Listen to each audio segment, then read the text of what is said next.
Hello. Welcome to another Resort Trades Lunch Bunch, to our timeshare resort fellow professionals, if you will. I'm Sharon Wilson. I'm publisher of Resort Trades magazine, and I can get a sample copy here, or not. Yes, this is Scott's picture on it as well. We also publish a weekly e-newsletter. So if you want to get on our subscription list for either of those, go to resorttrades.com. And also, if you missed any of our previous sessions on our live events, you can find videos on YouTube. Just go look for Resort Trades channel. And while you're there, would you kindly subscribe and hit the bell icon? That way you won't miss any future notifications.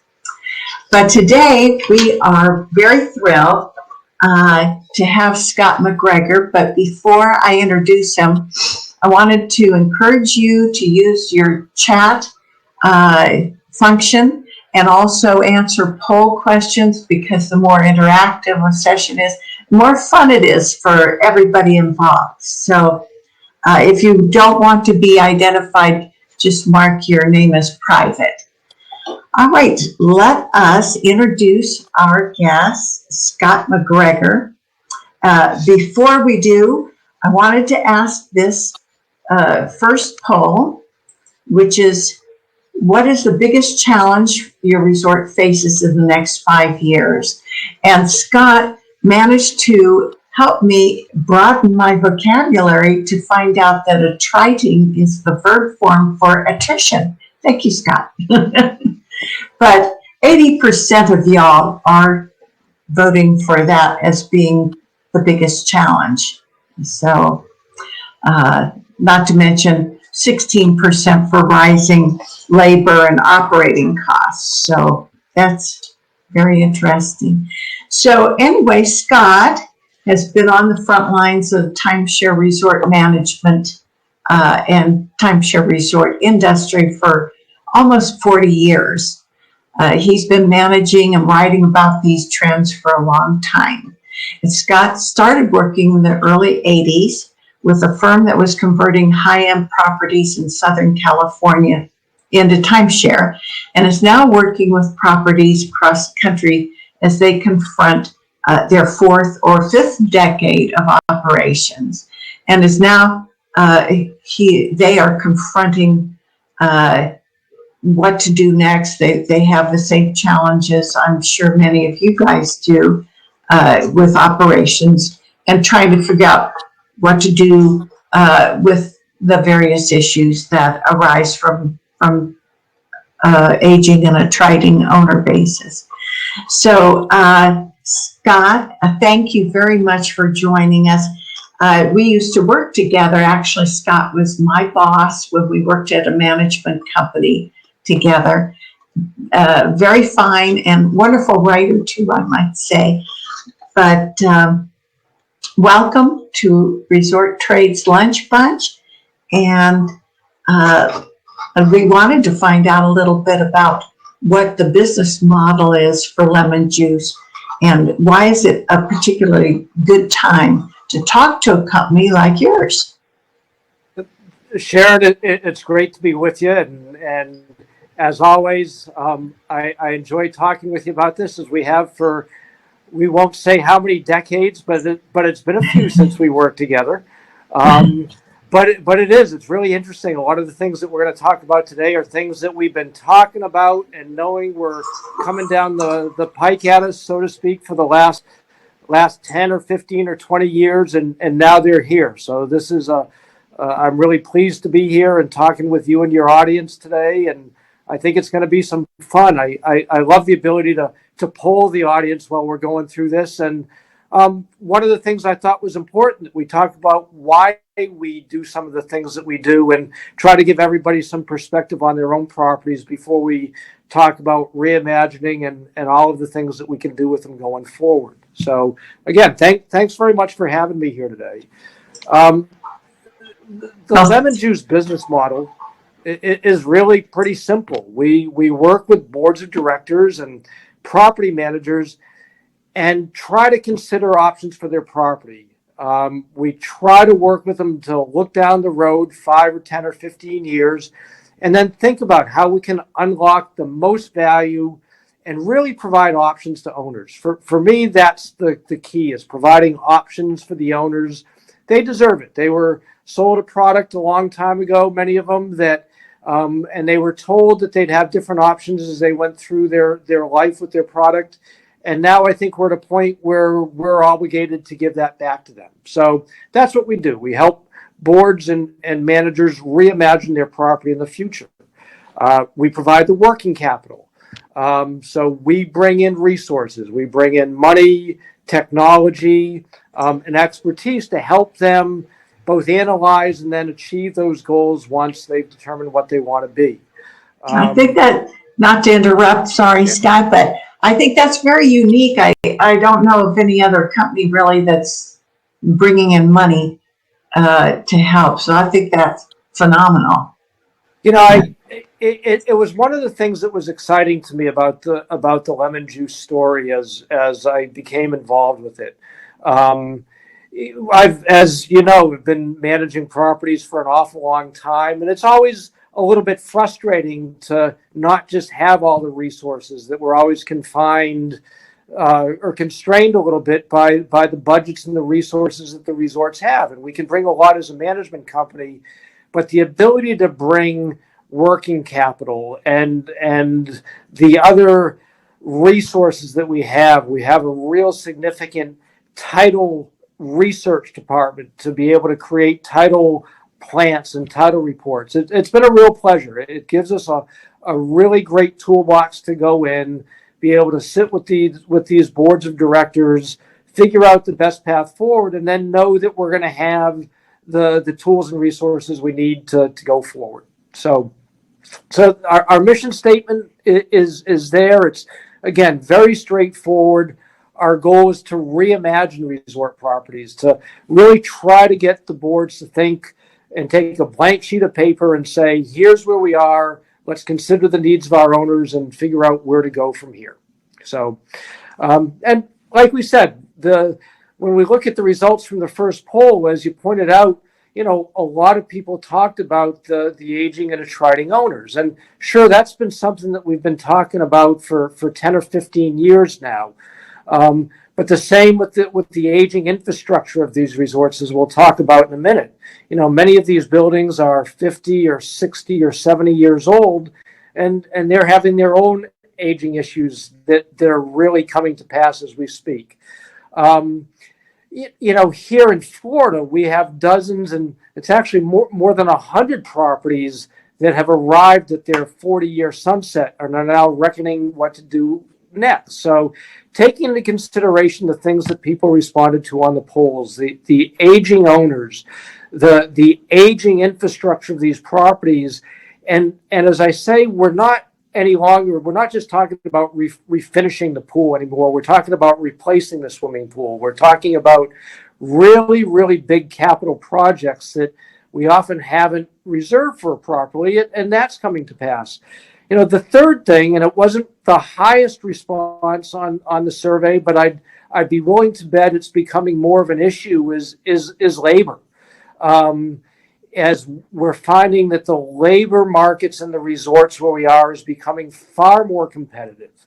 The COVID-19 effect of the last year, both in the people that were sidelined from the jobs and also our ability to import seasonal workers, has really made it a challenge to make sure that we have the team. So it's really adding some stress to the operations and the operating budgets of the property. If we're going to have a successful busy season, we need to make sure we've got a full team of people and are prepared to support them. So even though that was third on our poll, I think more of my colleagues are starting to see the issue of the challenging labor environment and the competition for good health to be an ever increasing issue in terms of importance.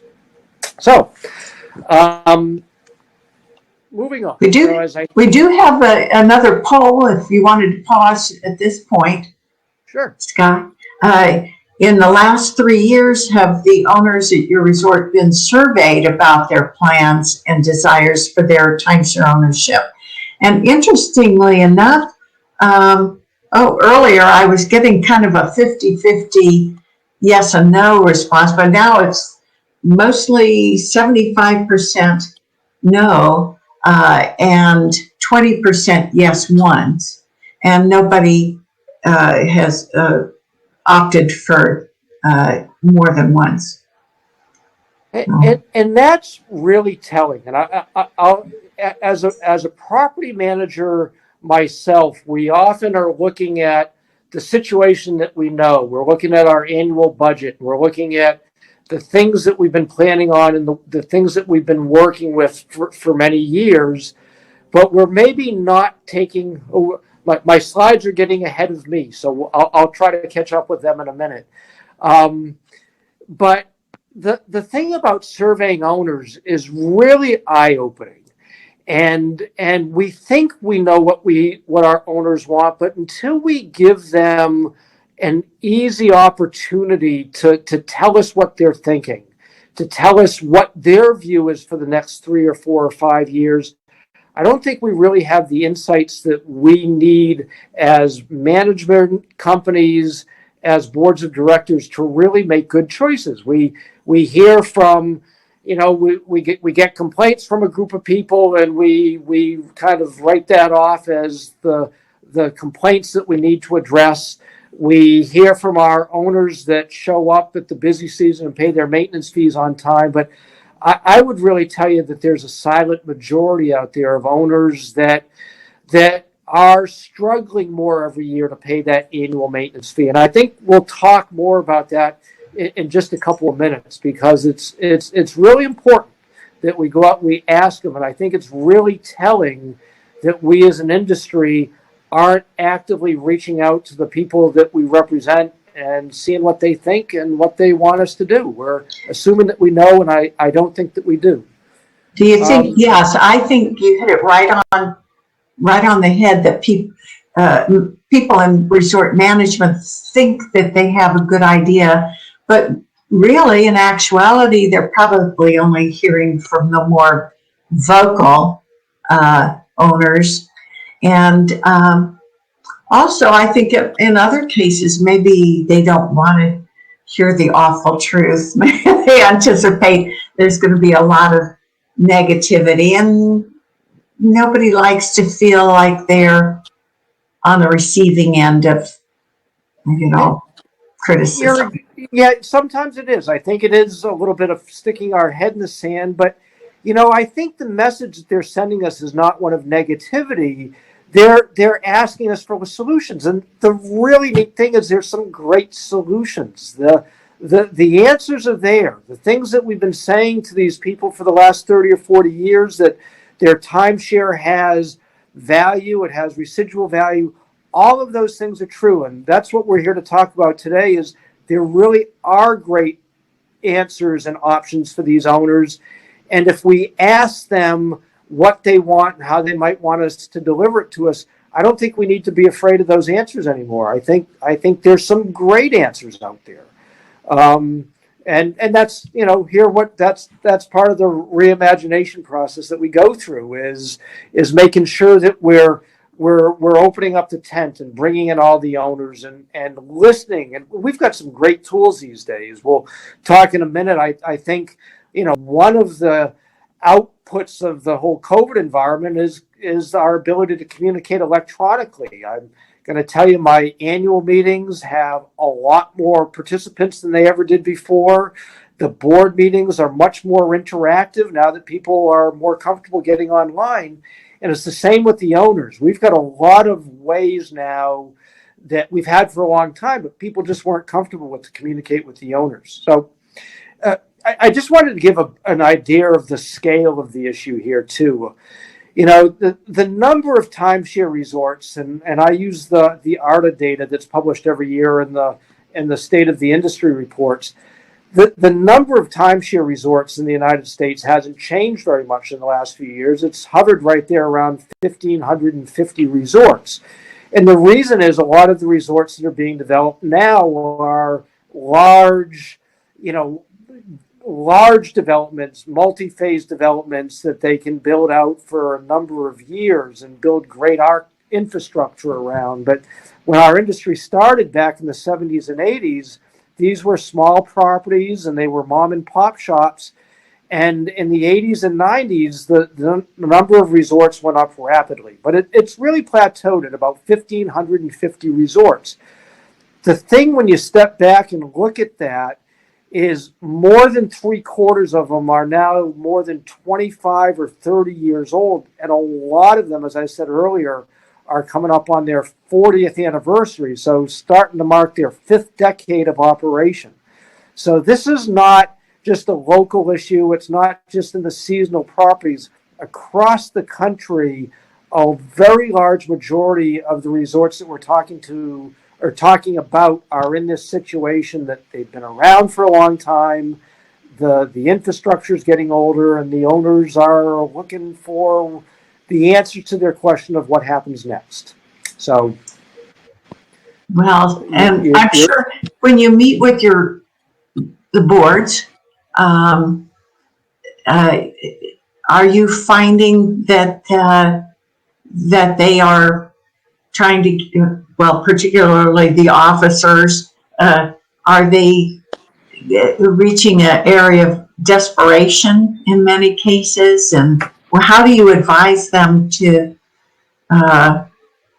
what should they be doing for the owners that they represent? So I would tell you that the boards kind of fall into 3 categories. There are associations that are in desperate need, that really have come up against the wall and have hit it, and they don't have reserves, and they have major infrastructure that needs attention, and they don't have the capital to do it, and their owners are just they are at a tipping point in terms of delinquencies and things of that nature, and they've been forced to reckon with it. And we work with a number of boards that are there.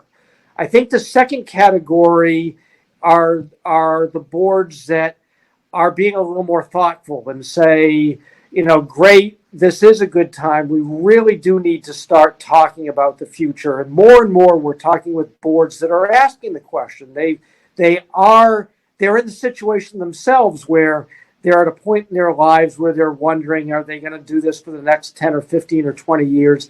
And certainly in Florida and the states where we have the sunset provisions coming up, it's forcing a conversation about what happens next at these properties. But I'll say the third category are kind of the boards that aren't ready to deal with it. And, one of the impacts that we see a lot, I think one of the impacts of COVID that we really haven't seen come to pass is a little bit of a sugarcoating that we haven't broken through yet. So there's an awful lot of stimulus out there. A lot of resorts got PPP money that is helping to manage and fund the operating account this year. Rentals are crazy good. Does your resort have more or fewer owners paying maintenance fees than 5 years ago? Oh, fewer. Everybody says. And not much of a shocker there. The next poll. Let's move on. So we've kind of covered some of the basics of why we're doing. We've talked about the aging infrastructure of the properties. We're just talking a little bit about the COVID impacts. We've talked about increasing delinquencies, but right now that's, I don't think, a hot button for a lot of people because we've got this rental income that's coming in droves.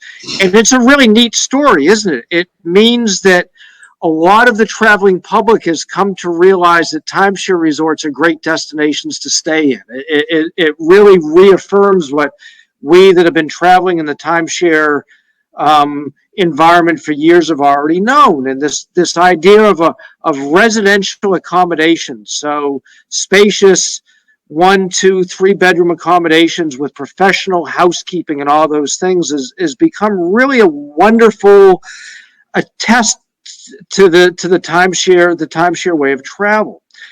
But I think what that hides a little bit is the fact that every one of the weeks that we have available for rent is the story of a timeshare owner that isn't using their week anymore, that had to give it up because they went through collections, or maybe even worse, they paid one of these relief companies $3,000 or $4,000 or $5,000 to get out of it, or even had to pay their own association 1 or 2 years of maintenance fees. It wasn't a happy ending for that timeshare experience. So one of the things I think that this reimagining process can help us to do is realize that these owners deserve better options, and there's a number of ways we can deliver them to them.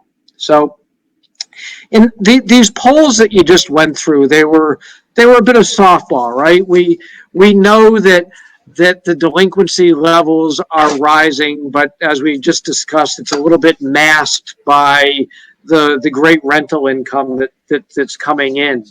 But what the message that I really hope we get across more is it's really time for the boards to start thinking ahead, to go out and ask their owners about what they're thinking, and then to look down the road 3 or 4 or 5 years. Everything might be great today, but if a majority of their owners say, listen, I want to use this thing for another 3 or 4 or 5 years, my kids aren't interested in it, but I want to continue vacationing, we want to make sure we're giving them the opportunity to do that, that we're structuring the resort in such a way they can continue to enjoy it. The other thing that's going on in the background here is we're in a really dynamic real estate market, and the property that these resorts occupy are very, very valuable. So for boards that are looking at their options, it's a great time to be thinking about the real estate values of their property. If their owners say, you know what, I'd love to take a check and move on, maybe I'll exchange for a couple more years. There's a number of ways that we can do that. We'll talk about that when we get into the reimagining spectrum. But you asked the question, what's a board to do? First of all, don't panic. Second of all, ask the owners what they think. And one of the things I'd love to interact too with any of your audience is about survey questions. You don't need to be as direct as saying, you know, are you going to give this thing up in 2 years? Are you going to stop paying your maintenance fees? You can ask a question like, you know, over the next 3 or 5 years, do you see your vacationing methods changing? Do you see yourself traveling with more family or less family? You know, on a scale of 1 to 5, how interested are you in selling your week or retaining your week? So there's lots of ways to tease out some of those emotions of the owners, and then give the board some wonderful data that they can look at and say, is this something we need to think about in the next year or 2 years? Or should we be really anticipating and starting a plan for something 3 or 4 or 5 years down the road? Yeah. We also had a few comments and a question or two from our listeners. Let's see, take these somewhat in order. Has anyone designed an effective way to poll owners to get an accurate fix on how they perceive their resort? So, I think everyone's got the tools that they like, but there's some good ones. If you just need something this afternoon, SurveyMonkey's great. I mean, you can start it, you can put a poll together in just a few minutes, and you can get it out, and you get good response. Google Docs and Google Forms is a great form. It is really easy for Google users and Gmail users to use Google Forms to put together an instantaneous survey and combine it with a with a tiny URL and email it to the owners or put it up on the website for owners to get to. One of the things that makes all this thing work really well is emails. And those of us that have been really working hard to harvest emails for the last 10 years are enjoying the benefits. And if you're not doing it now, every single contact with an owner should be like when you call your credit card company, but nicer, to say, make sure we're asking the question, do we have your updated email address on file? Do we have a good phone number to reach you? Do you prefer text or emails? That technology is so prevalent and so easy to integrate with our websites or our management systems these days. It's a shame if we're not using it. We use integrated pulls right into the websites. We use a couple of different back-end databases to accumulate and synthesize those data. So there's some great tools out there. And I don't think it's the vehicle that is the question, because there's lots of good choices. I really do think it's in thoughtful questions that gives owners a range of answers. And you know who's good at that, I found, is customer count, because they've been in the business, not to give them a little plug here, but I guess I am. Yeah. They've had so much experience in the timeshare industry pushing out these surveys. They handhold people to think through their questions.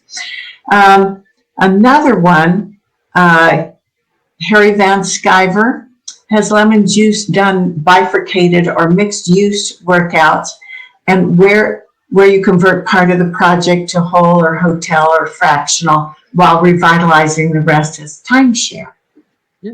It's a great question, Harry, and thanks for joining us. The answer is absolutely yes, and that's why we call this a spectrum, because one of the things that's fascinating about this business is every one of these resorts is different. They're all unique, right from the governing documents that support them to the communities and states in which they exist, to the owners and those profiles. So every situation has a bit of a different answer, and very often it is exactly what Harry just pointed out, a mixed use option, where rather than terminating the whole timeshare or just keeping the whole timeshare, it's figuring out, can we carve out some units or a building or a phase of the property and convert that to a different use. And we're working on a number of those right now. We have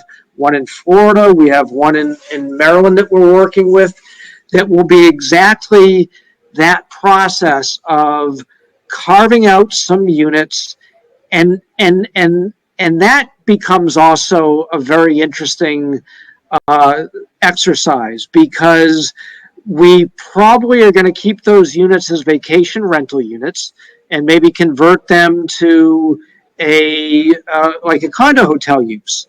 And it gives us a lot of options. Do we keep it a standard look and feel like the rest of the resort? So it's just an extension of the resort, but it's owned by a smaller number of owners. It's more efficient to manage. We're collecting maintenance fee from one owner on the whole unit. And from a management company, it really facilitates the rentals, because we have run of the house throughout the 52 weeks of the year to do rentals, and you can be far more efficient.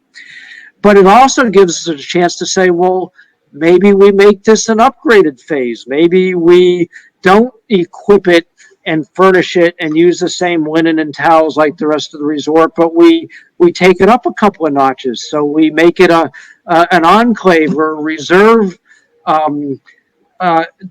portion of that particular property. So yeah, this is never an all or nothing scenario.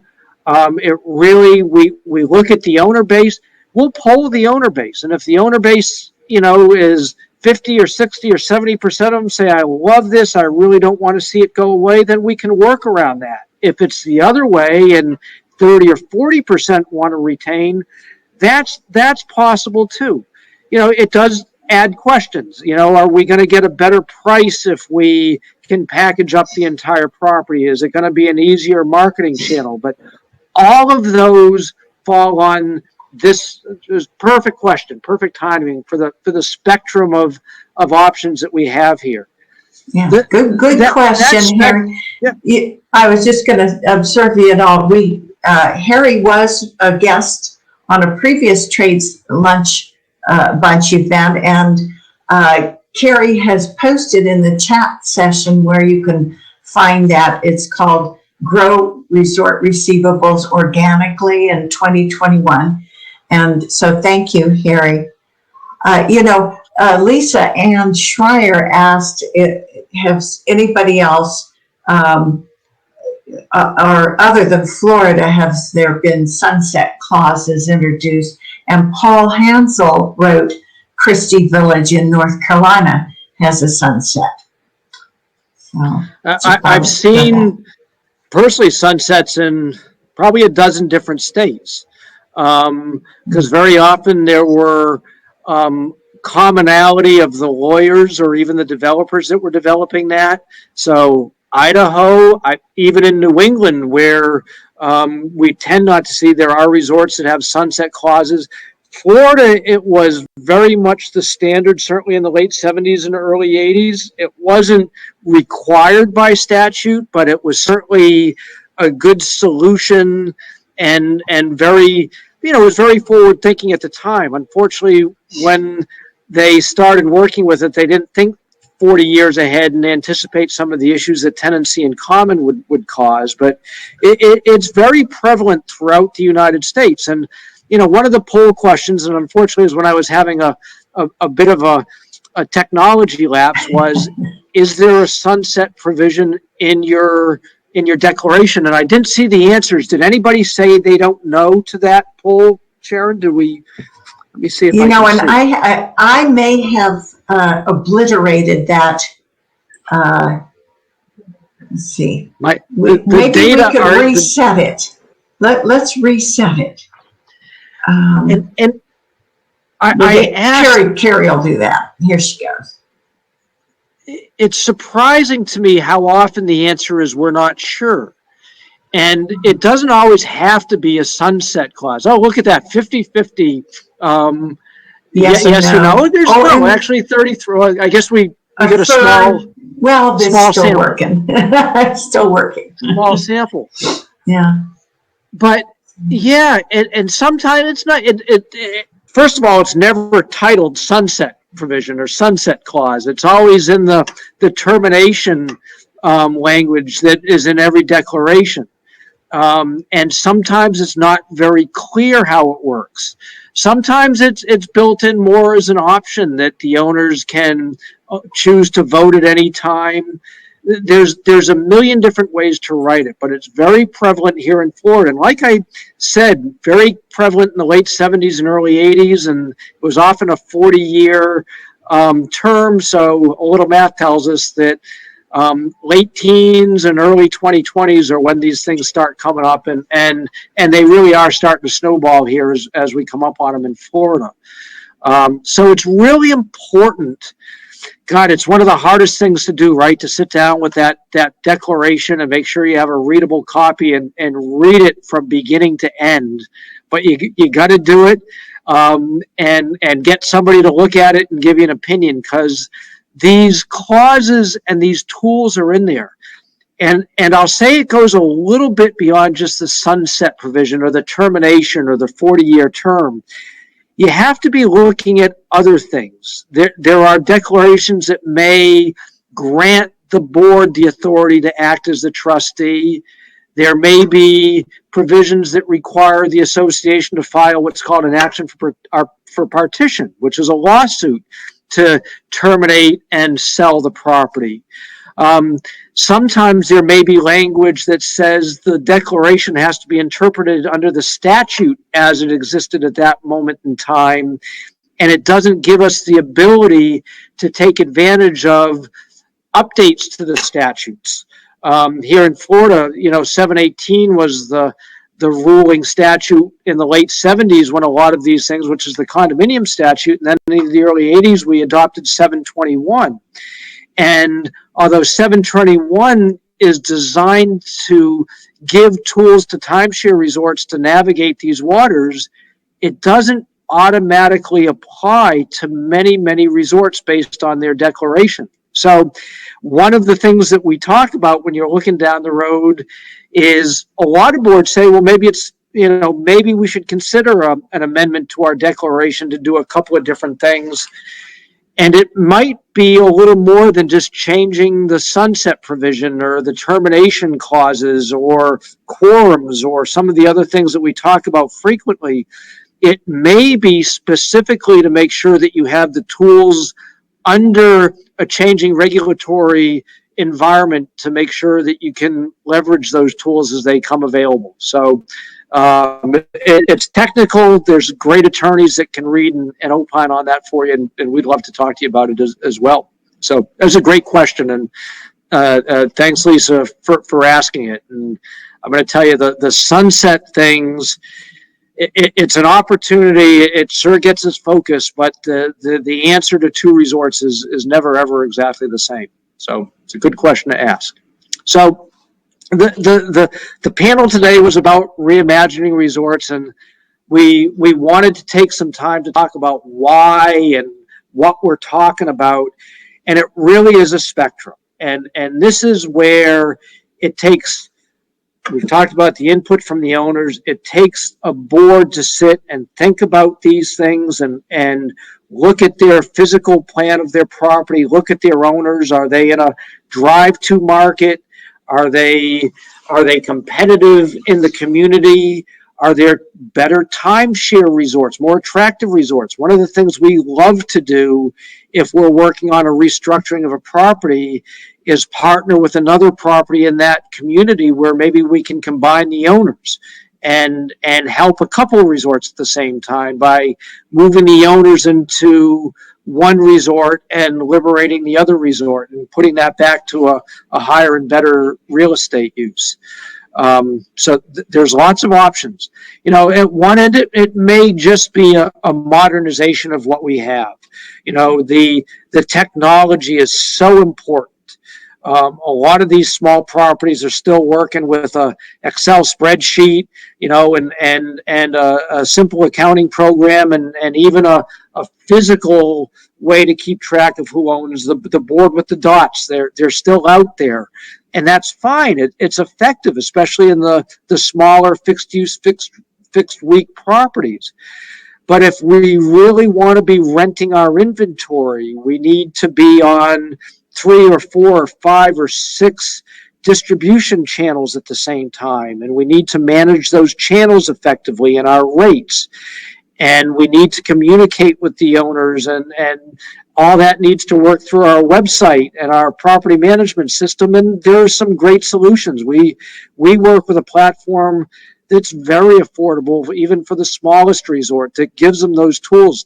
Technology has just come so far. So looking at our operations, updating our employee handbooks, updating our hiring and our retention methodology to make sure we're competitive for that ever harder base of talent that we need. Updating technology.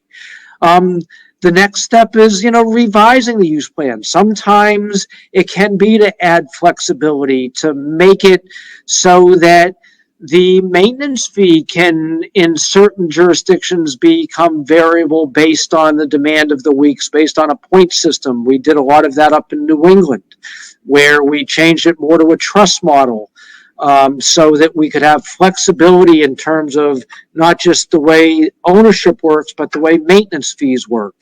That's one of the inherent things that are always talked about as being unfair in the timeshare environment, that we're often under the condo laws that make everybody pay the same maintenance fee. But the person that's using that week in the high season when the pools and the attractions and everything are open and can rent that week for a premium is paying the same maintenance fee as the person in the off season when none of that is available. And Sure, they paid more for that, especially if they bought it in a retail environment, but over the years, all that stuff equals out. So revising the use plan to give flexibility of the way people use and enjoy and pay for their timeshare is a good option. I want to add a thing of caution here. I see boards trying to invent a short term, a 5 year, a different type of ownership plan without taking the hard work of updating the governing documents. And in many states, you're going beyond your purview as a board and getting into the role of being a developer. So I just want to say, I think it's fantastic that we're finding options and flexibility, but also be careful of overstepping and making missteps when we're looking at those plans. It's a simple answer. Consult with a professional, hire a good attorney to walk you through those. To Harry's question earlier, partial redevelopment is a very good option.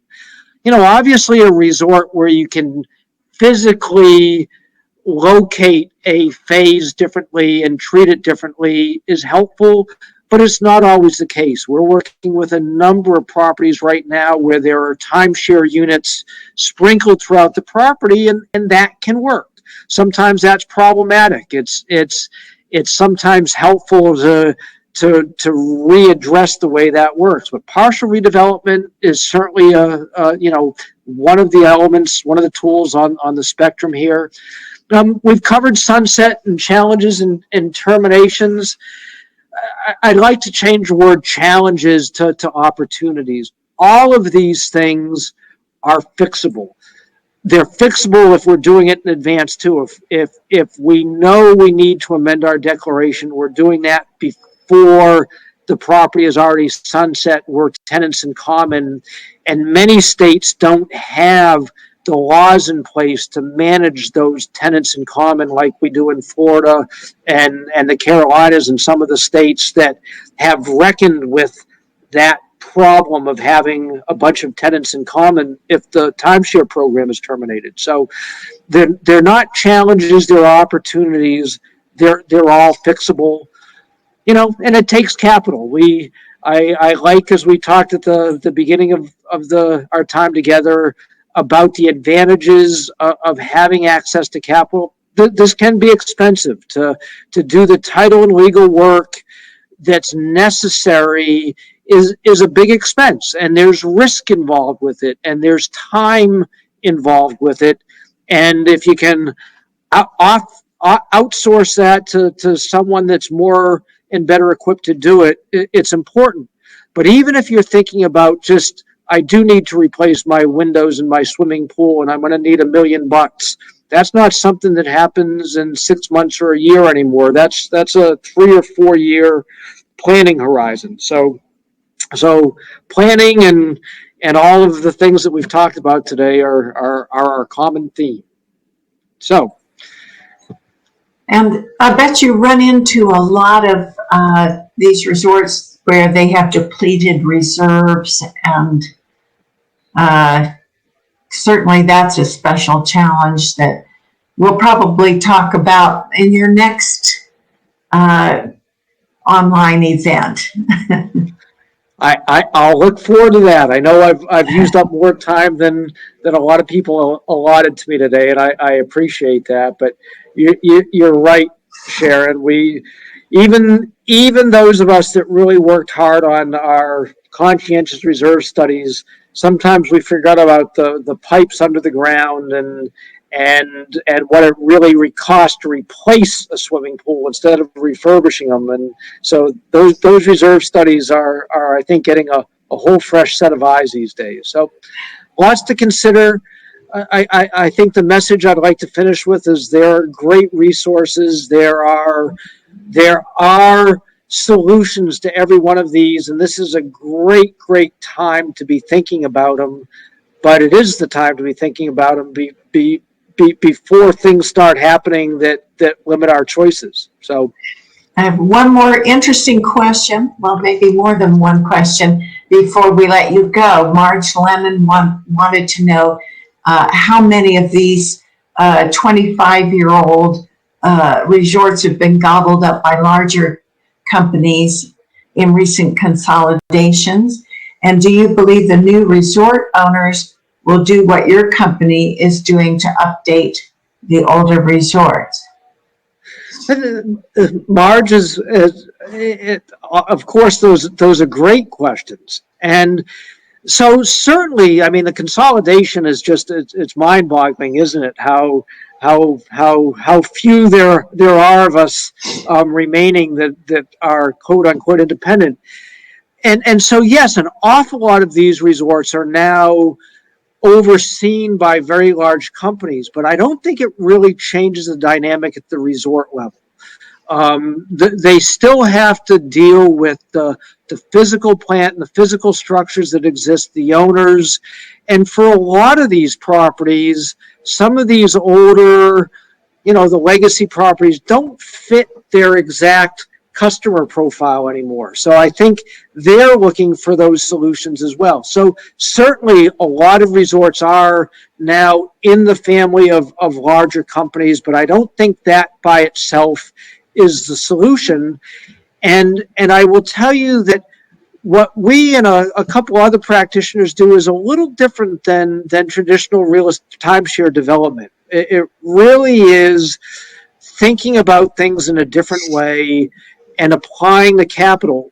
So much of what we do is title work that a lot of firms just aren't set up to go back and really do the title work back 30 or 40 years. It's necessary to be able to bring a title company in a cost-effective manner so that we can bring the properties to market and get the highest and best price for them. So I think a lot more companies are looking at the issues and looking to apply solutions. I think, like a lot of things, it takes some specialized experience and tools and skills to be able to help some of the specific properties. Very good. Tommy, I assume not his real last name, says, correction, HOA can be dissolved upon 75% yes votes among all owners. Good luck with that in a 2,000 owner environment. Do you know Tommy? I don't, but I like that Tommy's read his documents, and it's interesting because there are documents that provide for a specific number of termination, and certainly both 718 and 721 in Florida and most state statutes do provide a threshold that the owners can vote.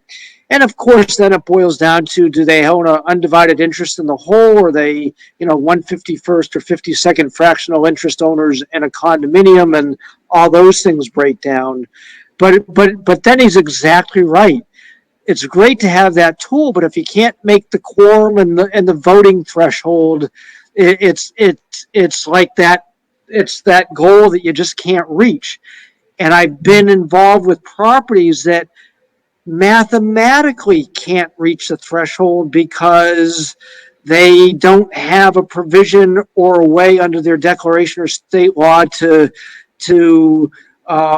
eliminate the delinquent owners or to vote the HOA weeks, but they're still included in the denominator of weeks that need to be voted. So he's exactly right.